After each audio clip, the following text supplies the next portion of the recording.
Um, but just kind of what I think we should talk about and touch on a little bit today Mhm. is some of the myths and some of the stuff that's going around, because there is a lot of misinformation going around about the refrigerant and about the stuff.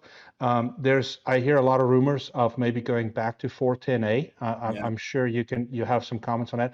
I'm hearing some guys are taking the 454 out of units and putting 410A in them. Mhm. Um, I've heard I'm that hearing too. I'm hearing that. And so I was wondering if we can just kind of start at a point and just kind of debunk some of these things. Chris, are we going back to 410A? Well, like a lot of things these days, there's still a lot of uncertainty, right? So Yeah. you guys are going to have to forgive me. I've spent too much time in Washington, so if Yeah. I sound like a lawyer. There's a reason, No, I right? get So it. I I need to get it. wash the swamp off of me a little bit Sure. better, right? There you So go. Sure. yeah, there is. Yeah, I think you guys probably know this. There's been a lawsuit since this part of the AIM Act, right, that drove the transition, this Hmm. technology transition. That there's been a lawsuit by the Food Marketplace Incorporated (FMI). Let's call them the grocers, right?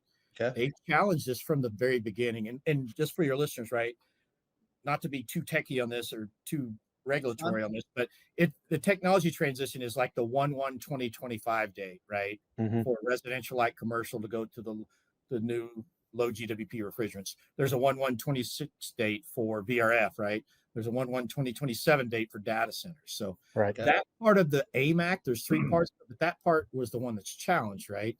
And there's been arguments, both sides, EPA, FMI, back and forth. And where it stands today, and this is late April, this is how recent this is. The courts basically said, hey, you know what? Um, EPA, you got to go do a new rule, Hmm. right? So you got to redo this rule. Now, what we don't know, right? Here's the uncertainty. Could that mean they just redo it for the supermarket grocer side, Hmm. right? Could they just Hmm. limit it to that scope? Or could they say, you know what? Redo the whole thing, Yeah. right?